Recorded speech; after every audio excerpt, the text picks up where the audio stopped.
자, 오늘 말씀 시리즈 네 번째 시간입니다. 신자 되기 원합니다. 오늘은 공동체에 대해서 말씀을 좀 나누려고 하는데요.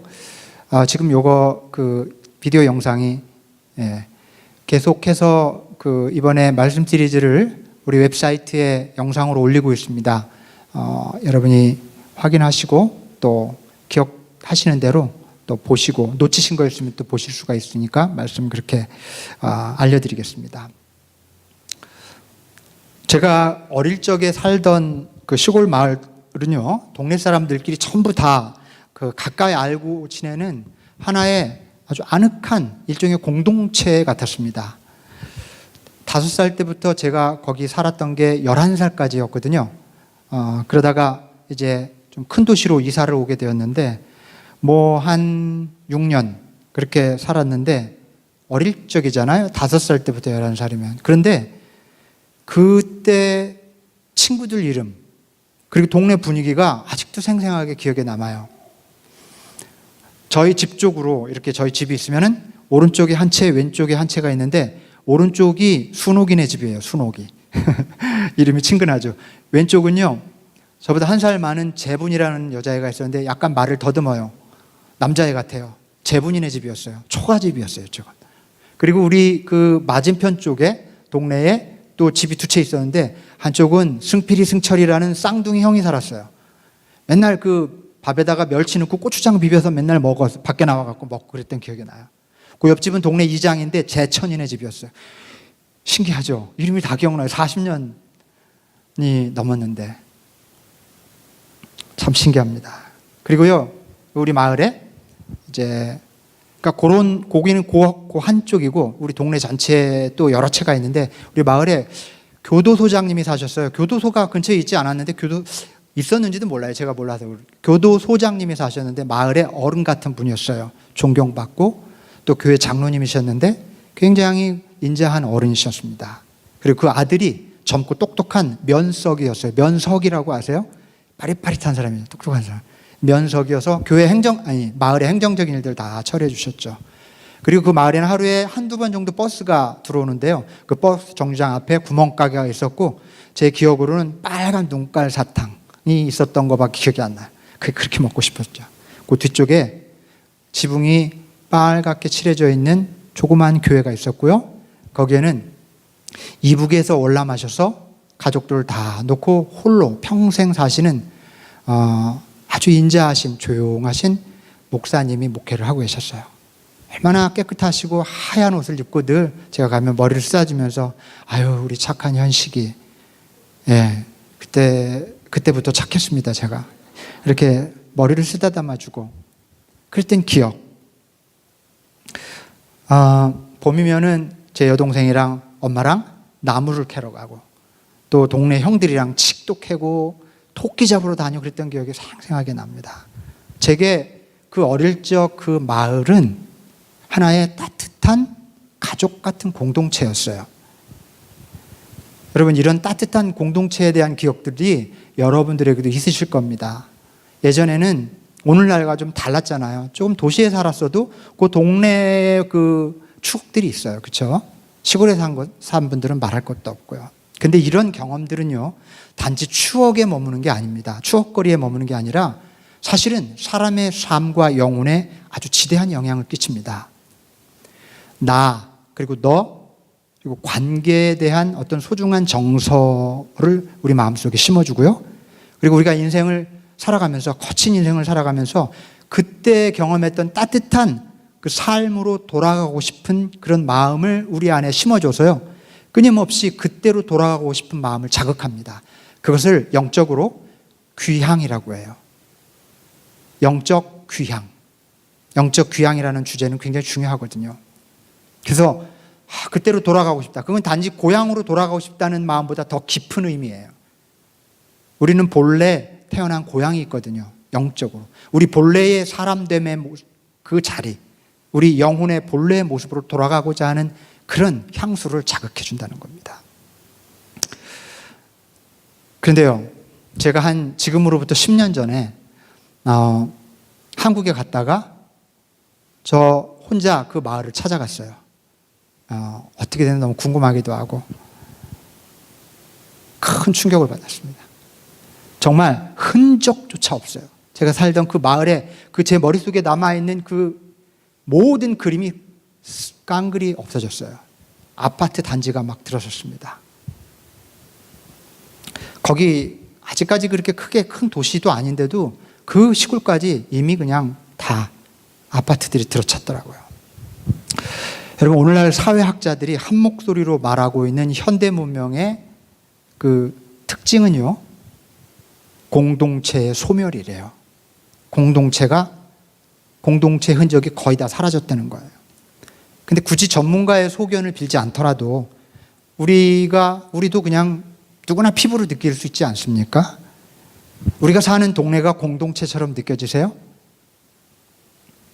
너무 좋지만 우리 이 라우든 카운티, 애쉬번, 리즈버그, 헌든, 사우스 라이딩 너무 깨끗하고 좋잖아요. 깨끗하고 좋고 세련되긴 한데 공동체 이렇게 말하긴 조금 와닿지 않죠. 자연과 조화를 이루면서 살았던 그런 옛 삶의 방식들이 다 사라지고요. 그 계획된 타운이 들어섭니다. 아주 옛날에는 물론 유럽 쪽이지만 예전엔 교회 마을의 중심이었어요. 교회가. 그죠? 중세시대 보면 이렇게 가장 높은 곳에 교회 성당이 딱 들어서곤 했었잖아요. 중심이었습니다.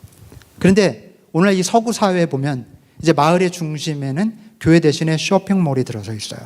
저 쇼핑몰을 딱 두고 그 주변으로 이렇게 타운을 형성하는 것 같더라고요. 그래서 교회 자리를 소비센터가 대신해 버렸습니다.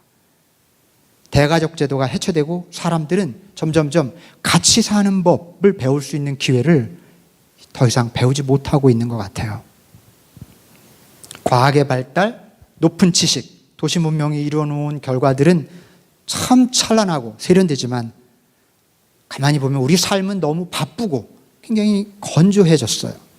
사람들은 질병을 앓듯이 외로움을 느껴요.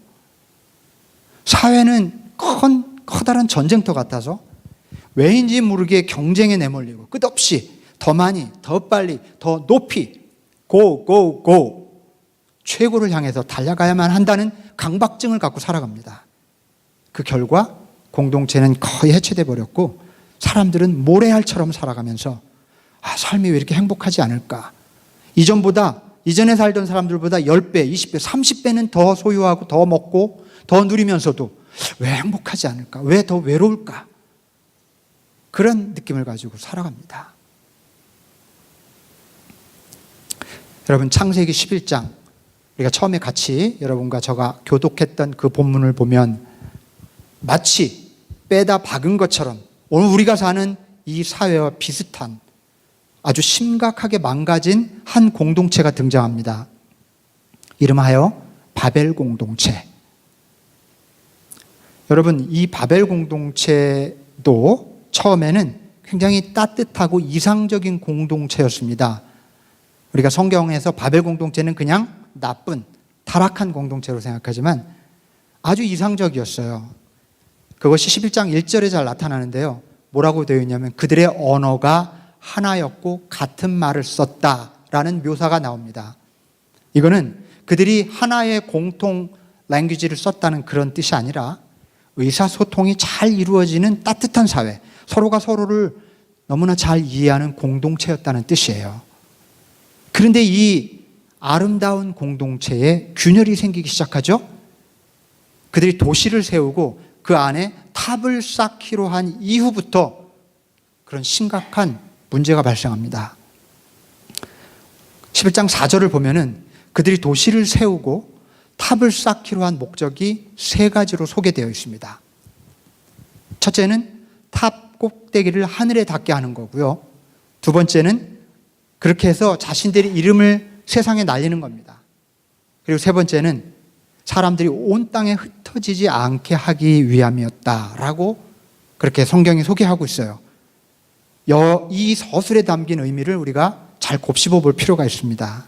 탑 꼭대기를 하늘에 닿을 만큼 쌓으려면 그럴 만한 지적인 능력과 경제적인 거기에 소요되는 비용을 감당할 만한 경제적인 능력이 있어야 해요. 이 사람들은 지적인 능력, 경제적인 능력에 대해서 대단한 자신감을 갖고 있었던 거예요. 어디가요? 바벨 공동체가. 그리고 세상에서 가장 높은 탑을 쌓아서 그 높이만큼의 명성을 얻고자 자신의 이름을 널리 날리기를 원했습니다. 그리고 온 땅에 흩어지지 않게 했다고 하는 것은 자신들이 쌓아 올린 그 업적, 그 자신들이 쌓아 올린 세계, 자기들이 성취해 놓은 그 놀라운 업적이 흩어지지 않게 하려는 욕망의 다름 아닌 겁니다. 여러분, 본문에서 묘사하고 있는 이 공동체가, 바벨 공동체가 과연 옛날에 있던 그 공동체를 묘사하고 있는 것인지 오늘의 문명 세계를 묘사하고 있는 것인지 헷갈릴 정도입니다. 창세기 얼마나 오래전에 쓰여졌을까요? 수천 년 전에 쓰여진 그 문서에 묘사된 바벨 공동체가 지금 우리가 살아가는 공동체를 묘사하는 것 같아요. 여러분, 오늘날처럼 지적인 능력, 경제적인 자신감에 차 있는 시대가 있었나요? 탑 꼭대기를 하늘에 닿게 하려는 말 그대로의 액션을 취하고 있지는 않지만 그와 같은 방식으로 살아가고 있습니다. 오늘날도 사람들은 너도 나도 자기 분야의 최고가 되려고 해요. 금자탑을 쌓으려고 하죠. 이유는 널리 자기 이름을 알리기 위해서. 명예욕, 이거 참 무섭습니다. 성공하고 싶고 사람들한테 인정받고 싶은 그런 욕망이 끌어오는 시대. 오늘날 얼마나 그런 게 심합니까? 온 땅의 사람들이 흩어지지 않으려는 경향은요, 도시 문명을 통해서 단적으로 나타나요. 사람들은 흩어지지 않으려고 자꾸 도시로 모여들잖아요. 농촌은 점점 비어가고 도시로 모여들어요. 흩어지지 않으려고. 그 부와 그 많은 것들을 더 누리려고. 도시에 사는 사람들을 블레임하려고 하는 거 아닙니다. 우리 모두가 다 도시에 살고 있지만. 어쨌든 제가 말씀드리려고 하는 요지는 바벨 공동체 사람들의 그 지향, 삶의 방식이 오늘날 현대인들, 이 문명을 가꾼 현대 공동체와 너무나 비슷하다 하는 점입니다. 이 바벨 공동체 사람들이 추구하는 가치관과 세계관, 그 신념이 얼마나 고집스러웠는지 본문은 이렇게 표현해요. 자, 벽돌을 빚어서 단단히 구워내자. 이게 얼마나 자기들의 세계관에 대해서 고집스러운 신념을 붙잡고 있는지를 단적으로 표현해주는 표현입니다. 사람들은 이것을 고집스럽게 붙잡기 위해서 돌 대신에 벽돌을 쓰고 흙 대신에 역청을 썼대요. 절대로 균열가지 않도록. 그렇게 해서 쌓아 올렸는데 어떻게 됩니까? 나중에 사람이 아무리 단단히 구워내더라도, 역청을 바르더라도 소용없는 일이었죠. 어떤 일이 있어도 자신들의 계획을 자신들의 능력으로 반드시 이루겠다는 그런 겁니다. 이 시대 문명을 건설한 현대인들도 비슷해요. 그들의 신념도 틀림없이 한치의 오차도 없이 정확하게 계획한 일을 이룰 수 있다고 하는 그런 낙관적인 확신이 종교적인 신념처럼 가득합니다. 이 세계가. 하지만 우리가 아는 것처럼 바벨 공동체의 최후는 참혹했습니다. 물거품처럼 무너져 내렸죠. 높이 오르려던 야망은 먼지처럼 뽀얗게 퍼져버렸습니다. 하나의 언어를 사용하여 서로를 잘 이해하던 사람들이 더 이상 서로의 말을 알아듣지 못하게 돼버렸어요. 야심찬 계획이 중단되고 그들은 온 땅으로 흩어져 버렸습니다. 언어가 완전히 뒤섞여 버렸죠. 공동체가 무너져 버린 겁니다. 이 바벨 공동체의 결말에 대해서 우리가 정말 진지하게 받아들일 필요가 있는 것 같습니다. 바벨 공동체는 오늘 현대 문명 공동체를 너무나 닮았어요. 얼마나 자신감, 지적, 경제적 자신감에 차 있는지, 인간의 능력에 대한 무한한 자신감이 그 낙관주의로 가득 차 있고요. 그 자신감의 탑이 이미 하늘에 닿을 만큼 솟아올라 있습니다. 사람들은 이런 번영이 흩어지지 않으려고 계속 그 길로 가고 있어요. 그러나 성경은 그런 세계가 속절없이 무너질 것이라고 경고하고 있어요. 그리고 그런 결과, 그런 방식의 삶의 습관이 사람과 사람 사이를 갈라놓는, 언어가 섞여버리는 그런 결과를 가져올 것이라고 경고하고 있어요. 저는 이런 현상이 우리 시대에 너무나 명확하게 나타난다고 생각합니다. 그 어떤 때보다도 찬란한 문명을 가꿨지만 그 어느 때보다도 외롭게 살아가는 것 같아요. 사람과 사람 사이를 apart, 나뉘고 갈라지게 해요. 삶의 방식이 그래요. 홀로 살아요. 옆집에 누가 사는지 잘 모릅니다. 언어가 섞여버리고 의사소통이 더 이상 되지 않는다는 말이 그거예요. 우리가 같은 영어를 써도, 같은 한국말을 써도 우리는 그 어느 때보다 말이 안 통해요. 자, 그렇다면 여기서 질문이 생깁니다. 그러면 어떻게 해야 될까요? 그러면 이 문제를 어떻게 극복해야 될까요? 우리가 사는 세상이 바벨 공동체 같고 이대로 가다가는 바벨 공동체처럼 우리가 살아가는 삶이 무너져 내린다면 그럼 우린 뭘 해야 될까요? 다행스럽게도 성경은 주후 1세기에 있었던 놀라운 사건을 소개하면서 우리에게 희망의 대안을 보여줍니다. 그것은 바벨 공동체와 너무나 대조적인, 너무나 다른 오순절 공동체 이야기입니다. 그것은 무너진 바벨 공동체를 다시 일으켜 세울 수 있는 비전이에요. 바벨 공동체가 있었다면 우리에게는 오순절이라고 하는 공동체가 있었다는 것. 오순절 공동체 정말 놀라워요. 오순절 공동체 사건이 일어난 사도행전 2장 이후를 읽어보면 창세기 11장에서 무너져 내렸던 바벨 공동체가 고스란히 재건축되는 것을 알 수 있어요. 놀라워요, 정말. 구약성경 맨 앞쪽에 있던 한 무너진 공동체가 신약성경 사도행전에서 다시 건설돼요. 그게 오순절 공동체입니다. 한번 살펴봐요. 오늘 두 번째 본문인 사도행전 2장을 보면은 오순절을 맞아서 예수님의 제자들이 모두 한 곳에 모였습니다. 예수님은 부활하시고 이제 하늘로 승천하셨습니다. 더 이상 지상에 계시지 않아요.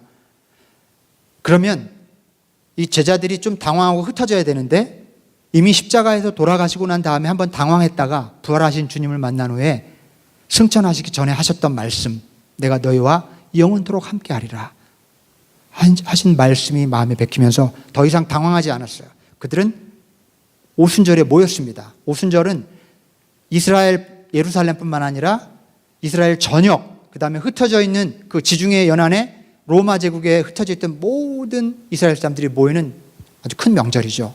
유월절과 더불어서 이 오순절을 맞아서 그 예수의 경험이 있던 사람들이 한 다락방에 모였습니다. 그랬는데 하늘에서 세찬 바람이 부는 소리가 났고 우리가 읽은 대로 그 소리가 온 집안에 가득 찼어요. 슉 하는 소리가 들렸어요. 이윽고 사람들은 이번에는 소리가 아니라 귀가 아니라 눈으로 보는 사건, 이게 되게 입체적인 장면이에요. 슉 하는 청각 사건과 불길이 마치 불의 혀처럼, 불길이 마치 혀처럼 갈라지는 모습을 봐요. 그리고 그게 각 사람 위에 이렇게 내려앉는 것을 봅니다. 그랬더니 사람들이 성령이 충만해졌습니다. 그리고 성령이 시키는 대로 말을 하기 시작해요. 잘 아는 내용이죠? 근데 우리는 이 부분보다 그 다음부터를 더 주목해서 봐야 돼요. 뭐라고 되어 있냐면 그 직후에 일어난 일입니다. 이스라엘 말씀드린 대로 그 큰 명절을 맞아서 세계 각국에 흩어져 있던 유대인들이 예루살렘에 모였다고 그랬어요. 이 사람들은 히브리 말을 거의 잊어버린 2세대, 3세대 혹은 3세대, 4세대 사람들이에요. 이 사람들이 모였는데 얼마나 다양한 곳에서 모였는지 오늘 성경은 잘 가르쳐 줍니다. 제가 다시 한번 소개해 드릴게요. 바데, 메데, 유대, 메소포타미아, 갑바도기아, 본도, 아시아, 부르기아, 밤빌리아, 이집트, 리비아, 크레타, 아라비아, 랩과 테어랩 막 빨리 읽으면 왜 이 본문들을 이렇게 나열해 드리냐면 이 숫자만큼 다른 언어를 쓰는 사람들이에요. 고대는요 커뮤니케이션 수단이 없었기 때문에 조금만 가도 다른 언어를 쓰는 그런 시대였어요. 이게 그렇게 멀지 않지만 바로 옆에지만 다 말이 달랐습니다. 그리고 2세대, 3세대 몇백 년이 흘러서 일찍 떠난 선조들의 자손들이 말을 거의 잃어버렸지만 자기들의 종교, 신앙의 선조들의 전통을 지키기 위해서 오순절에 온 것뿐이에요. 왔다가 예수의 소식을 듣고 여기 모인 겁니다.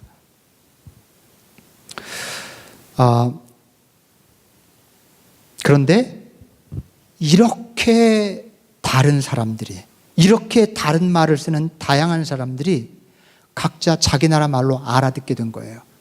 여러분, 우리가 오해해서는 안 되는 게 우리가 좀 티피컬하게 해석하는 경향이 있어요.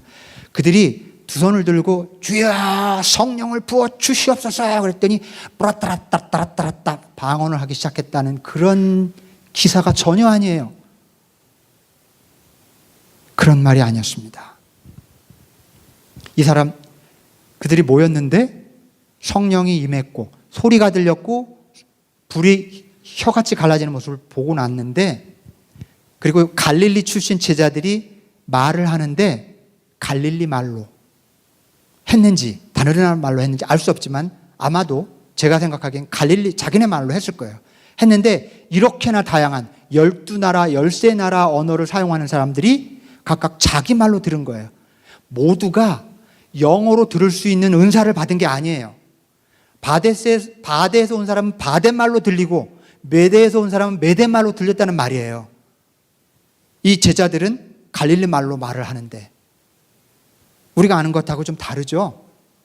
모두가 다 한 언어의 방언의 은사를 다 받아서 의사소통이 됐다는 뜻이 아닙니다. 서로, 요지는 서로 다른데 다 알아들어요. 말이 통한다는 거예요. 여러분, 이 묘사가 바벨 공동체의 결과와 얼마나 달라요. 바벨 사람들은 서로 한 언어를 썼는데 서로 못 알아듣게 되었잖아요. 그런데 오순절 공동체 사람들은 각각 다른 나라 언어를 사용하는 사람들은 서로 말귀를 알아듣게 돼요. 바로 이 대조를 눈치채야 합니다. 그리고 이것이 바로 바벨 공동체를 극복하고 회복한 공동체가 오순절 공동체로구나 하는 것을 깨닫게 되는 겁니다. 여러분, 근데 오순절 공동체에서 무슨 일이 일어났길래 이런 기적이 일어났을까요? 어떻게 바벨 공동체에서 무너진 것이 오순절 공동체를 통해 회복됐을까요? 이걸 알자면 오순절 공동체가 어떤 공동체였는지를 좀 살펴볼 필요가 있습니다. 일단 우리가 아는 것은 오순절에 모여있는 사람들에게 성령이 임했다는 사실이에요. 그죠? 그래서 바로 이 점 때문에 오해가 생겨요. 성령만 임하면 이런 기적이 일어나는구나. 그래갖고 사람들이 성령을 무슨 신비한 능력에 마치 도깨비 방망이 같은 전능한 파워 같이 생각해서 그쵸, 성령을 달라고 간구하는 습성이 있었어요. 성령만 임하면 다 해결될 수 있어. 그래서 성령을 부어달라고 간절하게 부르짖기만 할 뿐 성령께서 임하실 수밖에 없는 그런 삶을 사는데 별로 관심을 보이지 않았습니다. 우리 신앙인들이. 여러분, 조금 낯설게 들리실지 모르겠으나 제가 성경에 근거해서 말씀을 드립니다. 엄격히 말해서 성령은 달라고 요청해서 얻는 것이 아니에요. 저도 한참 신앙생활할 때 우리 예전 다니던 교회 목사님이 그렇게 가르치셔서 성령을 그냥 미심이 하고 이게 막 이렇게 세게 이렇게 간구하면 이렇게 받을 수 있는 그런 건 줄 알았어요. 그래서 많이 그렇게 부르짖었어요. 그런데 성령은 달라고 요청해서 받는 게 아니라 성령께서 나와 함께 하실 수밖에 없는 삶을 살아갈 때 성령이 임재하는 겁니다. 저는 그래서 간구하고 부르짖어서 받을 수 있다고 믿는 성령 충만에 대해서 그렇게 호의적이지 않습니다. 제 목회 경험상 그렇게 성령 체험을 한 사람은 그런 분들의 삶을 변화시키기보다 그냥 개인적인 종교 체험에 그칠 때가 많았어요. 삶의 향기가 없고 종교 체험만 많은 사람들, 이런 사람들은 다른 사람을 감동시키지 못하고 세상을 바꾸는 데도 기여하지 못합니다. 그래서 우리 기독교인들에 대해서 뜨겁고 열심히 있는 사람들이 종교적으로는 굉장히 강렬한데 향기가 느껴지지 않아서 세상 사람들로부터 하여금 좀 거부감을 느끼게 하는 그런 결과를 빚어왔던 게 사실이에요. 사도행전 2장 1절에 여러분 이렇게 표현되어 있어요. 오순절이 되어서 그들은 모두 한 곳에 모여 있었다. 이 오순절 다락방에 성령이 왜 임했는지를 이 1절이 가르쳐줘요. 이 본문을 다시 읽어보면 여기에 모여있는 사람들이 두 손을 번쩍 들고 성령이여 오시옵소서, 성령이여 허락해 주시옵소서 부르짖었더니 성령이 임했다라고 말하지 않고 이렇게 적고 있습니다. 그들이 모두 한 곳에 모여 있었다. 성령을 달라 부르짖은 게 아니에요. 그냥 한 곳에 모여 있었습니다. 언어가 다르고 생각이 다르고 출신지가 다른 사람들이 그리스도의 이름 아래 그냥 함께 모였어요. 바로 이것. 다시 말해서 서로 다름에도 주의 이름으로 한 자리에 모인 것. 서로 너무나 다른데도 함께 하고자 했던 그들의 그 행동이 그들 가운데 성령이 임하도록 하신 결정적인 요인이었던 겁니다. 그래서 이렇게 말씀드리고 싶어요. 성령 충만이란 성령을 달라고 부르짖으면 경험할 수 있는 종교 체험이 아니라 말이 다르고 생각이 다르고 출신도 다르지만 예수님의 이름 아래 함께 모여 서로의 말을 이해하고 서로를 알아듣게 하는 이들에게 임하는 하나님의 블레싱이다. 따라서 성령 충만의 표지는 성령이 충만한지 아닌지를 알 수 있는 그 증거는요, 겉으로 나타내는 그런 종교적인 태도가 아니라 자기와 다른 사람과 함께 할 줄 아는지, 서로 다른데도 서로 상대방의 말을 귀 기울여 듣고 진정으로 의사소통을 할 줄 아는 그런 공동체인지 그걸 보면 알 수 있어요. 저는 막 아멘 아멘 소리가 큰 공동체, 막 성령의 불길이 겉으로 막 나타나는 공동체가 적어도 겉으로는 성령으로 충만한 공동체인 것처럼 보일지 모르나 그것이 절대적인 표지가 아니라 그런 모습은 보이지 않더라도 서로 다른데 학벌도 다르고 생각하는 것도 다른데 서로가 서로의 말에 귀 기울이고 서로를 리스펙트하고 아끼고 말이 통하는 그런 관계가 형성되는 곳이라면 그 교회가 훨씬 더 성령 충만한 교회라고 저는 믿습니다. 오순절 공동체에서 일어난 일이 그 일이에요. 서로 다른데 저렇게나 많은 다른 곳에서 온 사람들인데도 불구하고 같이 모였어요. 사실 서로 영어가 짧은 사람은 영어 하는 사람한테 가기가 좀 부담스럽고 한국말이 부족한 사람은 한국말로 하는데 오기 불편하잖아요. 그런데 이렇게 다른 사람들이 같이 모여요. 예수 그리스도의 이름 아래서. 그게 성령을 초청하는 비결이었습니다. 여러분, 그런데 바로 이것이 교회를 탄생시켰다는 거예요. 오순절 그 사건이 교회의 출발점인 거 아시죠? 오순절 공동체가 교회의 원형입니다. 교회란 오순절 공동체에서 일어났던 사건을 끊임없이 기억하고 그것을 회복시켜야 하는 사명이 있는 겁니다. 오순절 공동체는 무너진 바벨 공동체를 다시 회복시켰어요. 따라서 지금 이 거대한 바벨 공동체 같은 이 세상의 문명, 정말 이 문명이 빚어내는 여러 가지 부작용들, 이런 것들을 치유하고 회복시키려면 교회가 오순절 공동체 같은 공동체성을 회복해야 합니다. 그래야 교회가 이 시대의 희망이 될 수 있습니다. 교회가 세상의 근심거리가 되고 있는 오늘날 어떻게 교회가 세상에 희망을 주는 공동체가 될지 우리는 좀 더 기도하고 노력하고 고민해야 합니다. 사도행전 본문 이후를 더 읽어보면요, 오순절 공동체에 세 가지 놀라운 특징이 발견돼요. 오늘 본문의 그 세 번째 본문입니다. 거기에 오순절 공동체의 특징 가운데 첫 번째는 뭐냐면 믿는 사람들이 모두 함께 지내고 모든 것을 공동으로 소유하였다는 겁니다. 이 사람들은 신분이나 학벌 이런 걸 넘어서서 가진 것, 이룬 것 이런 거 상관없이 같이 지내고 함께 소유했습니다. 놀라운 일이 아닐 수가 없어요. 내가 뭔가 하지 않아도, 이 말은요, 함께 지내고 공동으로 소유하였다는 말은 내가 어떤 공로를 세우지 않아도, 내가 업적을 이루지 않아도, 그리고 내가 돈이 많지 않아도, 돈이 많든 적든, 실력이 있든 없든 상관없이 함께 지낼 수 있도록 존중받았다는 거예요. doing, 나의 액션에 의해서 인정받고 차별받는 존재가 아니라 그것과 상관없이 존재 자체로 인정받는 공동체였다는 뜻입니다. 그런 공동체가 돼야 돼요. 여러분, 우리가 하버드를 졸업했든 대학을 나오지 않았든 돈이 수백만 불을 갖고 있는 사람이든 그달 월세를 내며 사는 사람이든 똑같이 존중받는 공동체, 오순절 공동체가 그랬다는 거고요. 우리도 그래야 된다는 뜻입니다. 두 번째 특징은요, 그들은 자산과 소유물을 팔아서 모든 사람에게 필요한 대로 나누었어요. 오순절 공동체는 더 가지려고, 더 높아지려고 경쟁하지 않았습니다. 오히려 자신의 소유물을 다른 사람들과 나누었습니다.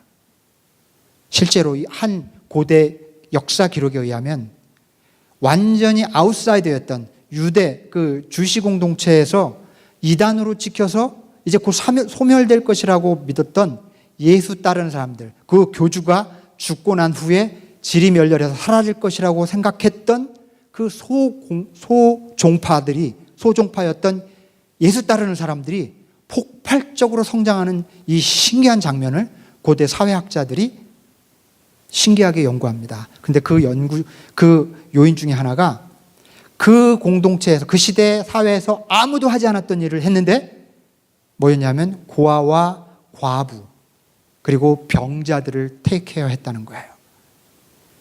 자기들이 가지고 있는 물건을 다 같이 나누고 그것을 가지고 그들을 위해서 제일 먼저 나눴어요. 놀라운 일입니다.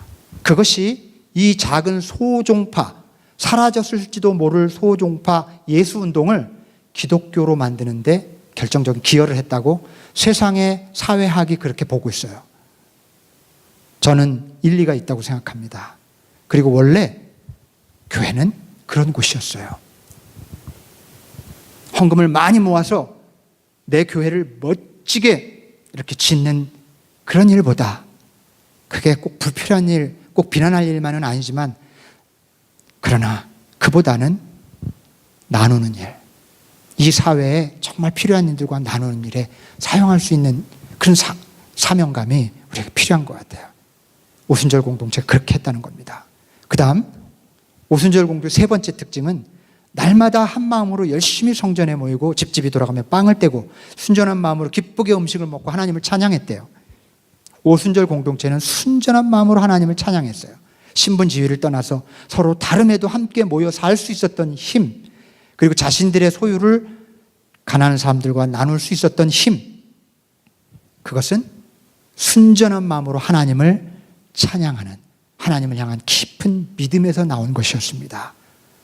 이건 정말 중요한 교회의 사명이 아닐 수가 없죠. 여러분, 그런데 이걸 가만히 보시면요, 오순절 공동체가 가졌던 세 가지 특징은, 그리고 우리 교회가, 이 시대 교회가 반드시 회복해야 될 교회의 사명이기도 한 이 세 가지 특징은 이렇게 되어 있어요. 첫 번째는 나의 회복을 돕는 그런 비전이고요. 두 번째는 너의 회복을 돕고, 세 번째는 하나님에 대한 믿음을 회복시키는 그런 비전입니다. 내가 어떤 자격을 갖추지 않아도 공동체 안에서 소중히 여김을 받는 경험을 할 때 우리는 회복될 수 있잖아요. 공동체 안에서 내 것을 자랑하고 과시하지 않고 오히려 필요한 사람들과 나눌 때 우리의 이웃이 회복됩니다. 그리고 서로 다른 사람들이 같이 모여서 한 마음으로 하나님을 찬양하고 예배할 때 우리 삶의 주인이 내가 아니라 하나님이라는 믿음이 회복되는 거죠. 이런 일이 일어나는 곳이 참된 교회라는 뜻입니다. 자, 이제 말씀을 마무리 질 때가 됐어요. 사람들은 왜 교회를 다닐까요? 일주일에 한 번씩 꼬박꼬박 시간을 내서 예배에 참석해야 되죠. 이런저런 사역으로 또 봉사도 해야 되죠. 그렇다고 누가 돈을 주는 것도 아니고 오히려 내 돈을 내가면서 다녀야 돼요. 그뿐인가요? 성경 공부다, 기도회다, 임원 훈련이다, 부흥회다, 무슨 행사 있을 때마다 나오라고 들들들 목사님이 볶아요. 그러려면 바쁜 시간 또 쪼개야 돼요. 참석하지 않으면 괜히 눈치 보여요. 마음이 불편해져요. 근데 대체 왜 사람들은 교회 나올까요? 그것도 열심히. 그리고 가만히 보니까 교회 나와보니까 죄인들이 모이는 것이어서 그런지 좋은 사람들보다 좀 덜 좋은 사람들이 더 많은 것 같아요. 그렇게 볼 때가 많아요. 정말 별별 사람들이 다 모이는 곳이 교회입니다. 그러다 보니까 사람 때문에 실족하는 경우도 참 많죠. 똑똑한 현대인들, 시간을 돈처럼 생각하는 사람들, 복잡한 인간관계라면 딱 질색하는 사람들, 혼자서도 얼마든지 잘 먹고 잘 살 수 있는 현대인들이 왜 이 복잡하고 골치 아픈 교회를 다니는 걸까요? 제가 생각해도 참 신기합니다. 어쩌면 구원받기 위해서일지도 몰라요. 축복받기 위해서. 아는 사람들 때문에 나온지도 모릅니다. 어쩌면 우리 자녀들 때문에 나올 수도 있어요. 그냥 익숙해서 습관이 돼서 교회에 나올 수도 있습니다. 그러나 여러분, 우리가 알아야 될 것은 이런 표면적인 이유 이면에 우리가 알지 못하는 신비한 하나님의 손길이 우리의 발걸음을 인도하신다고 믿으실 수 있어야 합니다. 그것이 내 의지라고 아무리 우겨도 하나님의 인도하심의 손길이 반드시 있었기 때문에 정말 이해할 수 없는 교회 나옴의 그 신비가 계속 내 삶 속에서 일어나고 있는 거예요. 그것은 우리로 하여금 하나님께서 이 신앙 공동체 안에 살면서 이 세상이 가르치는 삶의 방식과는 다른 새로운 삶의 방식을 배울 수 있도록 초청하시는 은혜의 손길이라고 우리가 믿을 필요가 있습니다. 훨씬 재미있고 훨씬 깔끔하게 살 수 있는 길이 이 공동체에 속하지 않고 그저 저 세상에서 내 마음껏 사는 거예요. 그럼에도 불구하고 이 불편한 공동체 생활, 내 생각과 다르고 내 취향과 다른 저 사람과 함께 한 테이블에 앉아서 밥을 먹고 악수하고 해야 되는 그 이유, 세상은 이해할 수 없으나 놀라운 은혜고 하나님이 우리에게 복 주시려는 섭리라는 사실을 우리가 믿어야 합니다. 여러분, 저는 여러분이 그렇기 때문에 혼자 잘 살 수 있을 것 같지만 그렇게 고독하게 살지 마시고 반드시 공동체에 속해서 함께 살아가셨으면 좋겠습니다. 그러나 공동체에 속한다는 것은 동호인 모임이나 취미 모임처럼 이게 사정될 때만 참석하는 그런 게 아닙니다. 진정으로 여러분이 공동체라고 하는 몸의 일부가 되는 것이고, 그래서 사랑과 책임을 다해서 이 몸을 건강하게 갖고 가는 거예요. 여러분이 교회고 여러분이 애시번 한인교회입니다.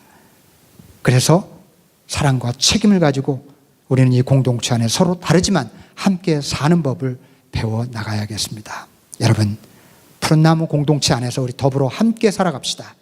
자격이나 공로나 신분 상관없이 존재 자체로 서로 소중히 여기는 법을 배워갑시다. 그리고 할 수 있는 대로 하나님께서 우리에게 주신 소유, 재능, 물질, 시간 이런 걸 가지고 필요한 사람들과 할 수 있는 대로 나누는 법을 배웁시다. 그리고 어린아이처럼 순결한 마음으로 하나님을 찬양하고 예배하면서 하나님을 신뢰하는 법을 배워나갑시다.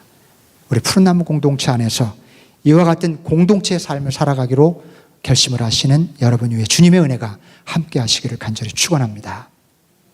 기도하겠습니다.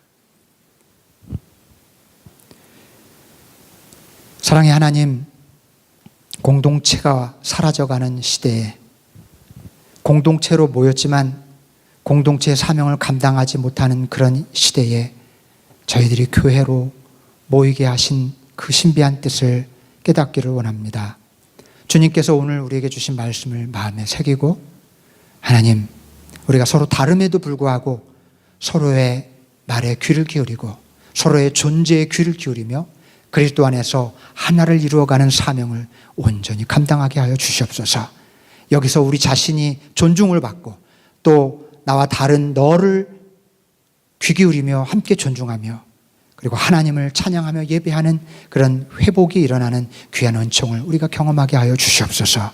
우리 애시번 한인교회 푸른나무 공동체가 이와 같은 사명 온전히 감당하는 참된 신앙 공동체가 되도록 인도하여 주시옵소서. 우리 주 예수 그리스도의 이름으로 간절히 기도하옵나이다. 아멘.